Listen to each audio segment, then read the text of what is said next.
देखें, आप तो खुद ब्लॉक प्रमुख हैं, ग्रामीण क्षेत्र से आप आते हैं, तो ग्रामीण क्षेत्रों में आज क्या आवश्यकता आपको लगती है कि वास्तव में अगर ये सब चीजें दूर हो तो गोंडा का भी उसी तरीके से विकास हो?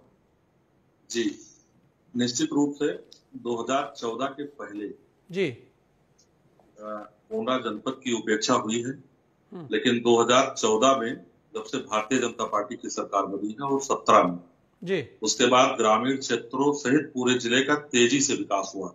जी चाहे सड़क हो, बिजली हो।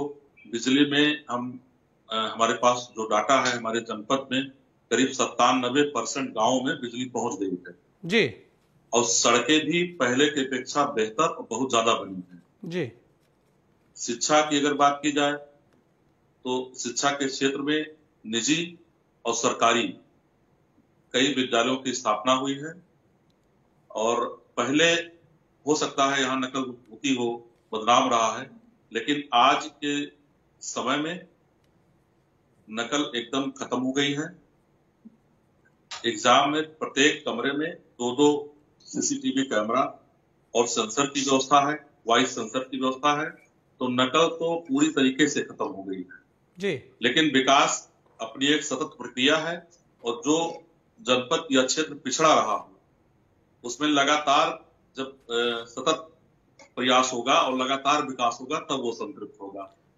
तो निश्चित रूप से तेजी से सार्थक दिशा में विकास हो रहा है और आने वाले समय में बहुत अच्छे परिणाम आपके सामने होंगे। अच्छा मनोज भाई, क्योंकि ब्लॉक से आप आते हैं तो अगर हम बात करें ब्लॉक स्तर पर स्वास्थ्य सेवाओं को लेकर सवाल रहते हैं हर जगह, तो इस बार आपने बोला कि काफी उम्मीदें लग रही हैं और 2014 के बाद बहुत कुछ चेंज भी हुआ है, तो अगर हम ब्लॉक स्तर पर चिकित्सालय जो हैं उनकी बात करें तो उसे लेकर आप क्या कहेंगे, उनकी क्या स्थितियां हैं?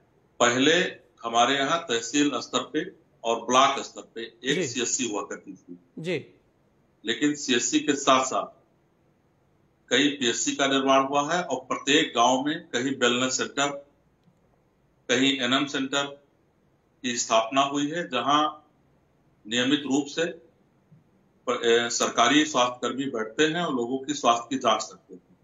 मतलब डॉक्टरों को लेकर अब अच्छी व्यवस्थाएं आपको लगती है कि क्षेत्र में है? जी, काफी सुधार हुआ है जी, और लगातार इस दिशा में काम भी हो रहा है। अच्छा मनोज जी, ब्लॉक में पहले कहा जाता था कि फंड की बड़ी समस्याएं रहती थी जी, जो निधि आती थी उसे लेकर बहुत सारे सवाल रहते थे, लेकिन अब क्या लगता है, क्योंकि आप खुद ब्लॉक प्रमुख हैं? जी जी, नहीं, फंड की कोई समस्या नहीं है, पर्याप्त फंड आता है और मनरेगा में तो आप जितना चाहें उतना काम कर सकते हैं जी। इसके माध्यम से लोगों को रोजगार भी हम लोग देते हैं और विकास भी होता है।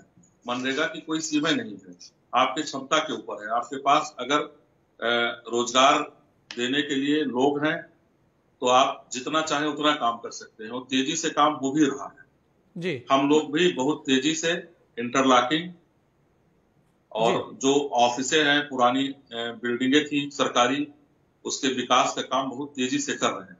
जी, हमारे साथ महेंद्र सिंह जी भी जुड़े हैं, जिला पंचायत सदस्य हैं। अगर महेंद्र जी हम बात करें तो क्योंकि आपका क्षेत्र और थोड़ा बड़ा हो जाता है और ग्रामीण